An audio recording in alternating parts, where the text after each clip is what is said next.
Hello అందరికీ. అందరూ ఎలా ఉన్నారు? బాగున్నారా? నేనైతే చాలా బాగున్నాను.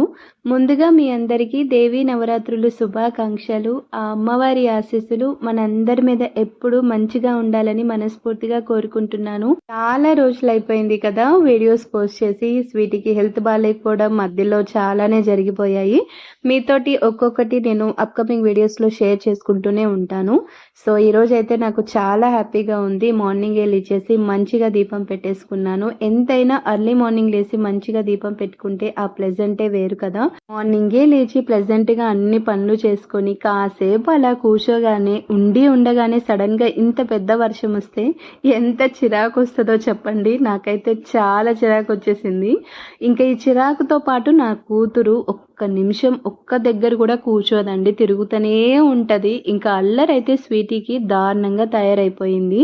ఇంక ఈ వర్షంలో పిల్లల్ని పట్టుకోవడం అనేది మదర్స్కి అయితే ఒక పెద్ద టాస్కేలేండి. సో ఈ వీడియోలో అయితే నేను ఇన్స్టెంట్గా బొరుగులతోటి దోశలు ఎలా చేసుకోవాలో చూపించబోతున్నాను. ఎప్పుడైనా మనం టిఫిన్స్ వేసుకోవడం మర్చిపోయినప్పుడు మన ఇంట్లో ఈ బొరుగులు ఉంటే మాత్రం మంచిగా దోశలు వేసుకోవచ్చు. చాలా మెత్తగా టేస్ట్ అయితే మాత్రం చాలా బాగుంటుంది. ఎప్పుడైనా నేను దోశలు వేయడం మర్చిపోయినప్పుడు నైట్కి అయితే ఇలా బొరుగులు ఉంటే వీటితోనే నేను దోశలు వేస్తానన్నమాట. టేస్ట్ అయితే చాలా బాగుంటుంది. మీరందరూ కూడా ఒకసారి ట్రై చేయండి. సో దీనికోసం అయితే ముందుగా నేను 3 కప్పుల వరకు అయితే బొరుగులు తీసుకొని మంచిగా ఒకసారి వాష్ చేసుకొని బొరుగులు మునిగే వరకు మంచిగా వాటర్ వేసుకొని ఒక 5 to 10 మినిట్స్ వరకు అయితే పక్కన పెట్టేసుకున్నాను. ఏ కప్తో అయితే బొరుగులు తీసుకున్నానో ఆ కప్ తోటి 1 కప్ వరకు సుజీ రవ్వ తీసుకుంటున్నాను. అదే మనం ఉప్మా రవ్వ అంటాం కదా అది. సో టోటల్గా 3 కప్స్ బొరుగులకి 1 కప్ సుజీ రవ్వ అయితే సరిపోతుందన్నమాట.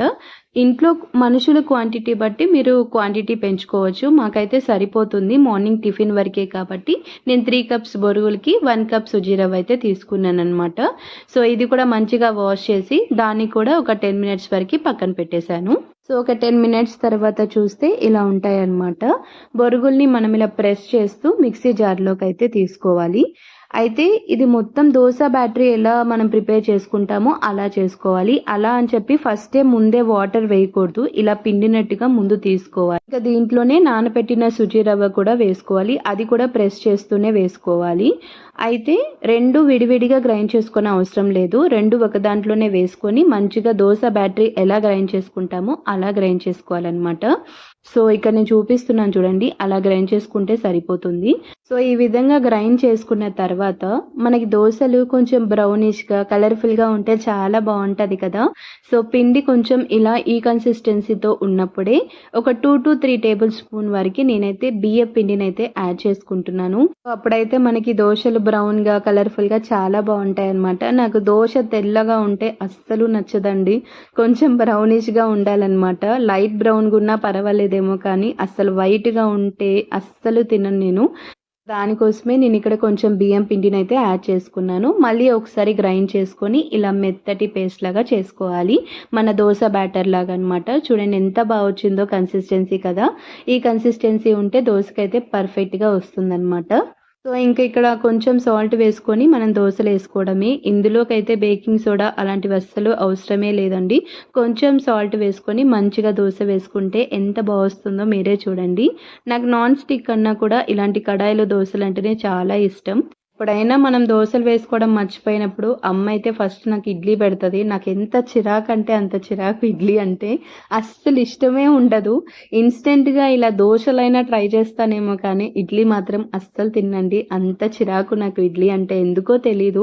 ఇక్కడైతే నా దోశ అయితే చాలా చాలా బాగా వచ్చింది. చాలా పర్ఫెక్ట్గా వచ్చింది. ఇందులో పల్లీల చట్నీ వేసుకొని తింటే ఉంటుందండి, చాలా బాగుంటుంది. చూడండి ఎంత సాఫ్ట్గా బ్రౌన్ కలర్లో చాలా బాగా వచ్చింది కదా. అందరూ ఒకసారి ట్రై చేయండి. ఇన్స్టెంట్గా బొరుగులతో దోశలు నిజంగా చాలా బాగుంటుంది. సో ఇక్కడైతే ఇన్స్టెంట్గా బొరుగులతో చేసిన దోశ అయితే పర్ఫెక్ట్గా వచ్చేసింది. చాలా బాగుంది. టేస్ట్ కూడా మెత్తగా సాఫ్ట్గా చాలా బాగుందండి. మీరందరు కూడా ఒక్కసారి ట్రై చేయండి. ఇంక ఇక్కడ అందరం కూర్చొని మంచిగా ఇన్స్టెంట్గా దోశలు అయితే తినేసామన్నమాట. ఇక్కడ రీల్ కోసం ప్రాక్టీస్ చేస్తున్నారు. వీళ్ళిద్దరూ నాకు కూతుర్లు అవుతారనమాట. దసరా హాలిడేస్ కదా, అందరూ వచ్చారు. ఇక్కడ డ్యాన్స్ ప్రాక్టీస్ అయితే చేస్తున్నారు. నేను షార్ట్స్లో అప్లోడ్ చేస్తాను. వాళ్ళని కూడా మీరు మంచిగా బ్లెస్ చేస్తారని అనుకుంటున్నాను. సో డ్యాన్స్ మాత్రం చాలా చాలా బాగుంటుంది. డెఫినెట్గా లైక్ చేయండి. అంతేనండి వీడియో. తప్పకుండా మీరందరూ కూడా ఇన్‌స్టంట్‌గా బొరుగుల దోసలైతే ట్రై చేయండి. టేస్ట్ అయితే నిజంగా చాలా బావుంటుంది. సో, ఈ వీడియో మీ అందరికీ నచ్చినట్టయితే మాత్రం లైక్ అండ్ సబ్స్క్రైబ్ మాత్రం అస్సలు మర్చిపోకండి. Thanks for watching.